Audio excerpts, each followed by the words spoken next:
సికింద్రాబాద్కు సంబంధించినటువంటి పోల్ చూద్దాము. సికింద్రాబాద్లో సిట్టింగ్ ఎంపీ కిషన్ రెడ్డి ఉన్నారు. కిషన్ రెడ్డి కేంద్ర మంత్రిగా కూడా ఉన్నారు. ఇప్పుడు రాష్ట్ర అధ్యక్షుడిగా కూడా కిషన్ రెడ్డి వ్యవహరిస్తున్నారు. అసెంబ్లీ ఎన్నికల ముందు సికింద్రాబాద్కు సంబంధించినటువంటి పోల్లో 13,000 మంది ఈ పోలింగ్లో పాల్గొన్నారు. 13,000 మంది ఓట్లలో కిషన్ రెడ్డి బీజేపీకి 75% ఓట్లు వస్తున్నాయి. 75% ఓట్లు వస్తున్నాయి.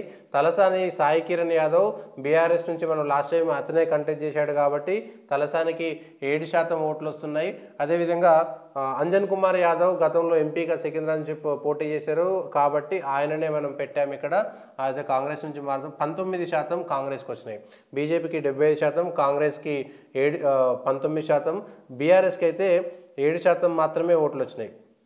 సిట్టింగ్ ఎమ్మెల్యేలు 7 కూడా అందరూ వీళ్ళే ఉన్నారు. 7 అంటే 6 టీఆర్ఎస్ ప్లస్ 1 మజ్లిసు వీళ్ళే గెలిచారు.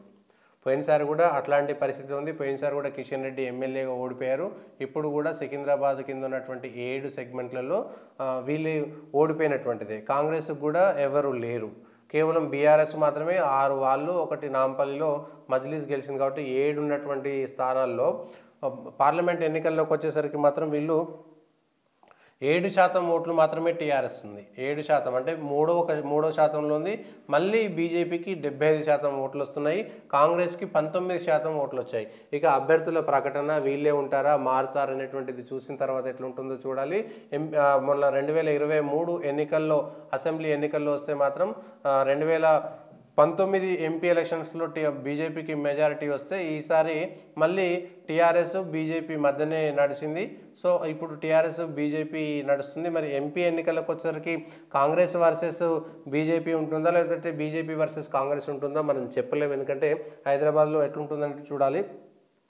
దేశవ్యాప్తంగా బీజేపీ వర్సెస్ కాంగ్రెసే ఉంది. రాష్ట్రంలో ఇప్పుడు బీఆర్ఎస్ పరిస్థితి ఎట్లా ఉంటుంది, అధ్యక్షుడు ఓడిపోయిన తర్వాత పార్టీ కాబట్టి ఎట్లా ఉంటుందో చూడాలి. అధికారంలో టీఆర్ఎస్ లేదు, అధికారంలో కాంగ్రెస్ ఉంది కాబట్టి కాంగ్రెస్ ముందుకొచ్చి టీఆర్ఎస్ వెనక్కి వెళ్తుంది అనేటువంటి చూడాలి. ఇప్పటికి కూడా కాంగ్రెస్ సెకండ్ ప్లేస్లో ఉంది, 3rd ప్లేస్లో ఉంది. మొదటి ప్లేస్లో వీళ్ళు ఉన్నారు, 3వ ప్లేస్లో వాళ్ళు ఉన్నారు. కాబట్టి ఫస్ట్ ప్లేస్లో బీజేపీ, సెకండ్ ప్లేస్లో కాంగ్రెస్, 3rd ప్లేస్లో టీఆర్ఎస్ ఉంది. కాబట్టి ఎవరు మళ్ళీ మారుతారో చూడాలి. బట్ ఇప్పటికి వచ్చినటువంటి 13,000 ఓటింగ్లో ఈ శాంపిల్లో మాత్రం ఖచ్చితంగా బీజేపీకే నెంబర్ 1 వస్తుంది. మరి ఎట్లా దీన్ని మారుస్తారో మిగిలిన పార్టీలు చూసుకోవాలి.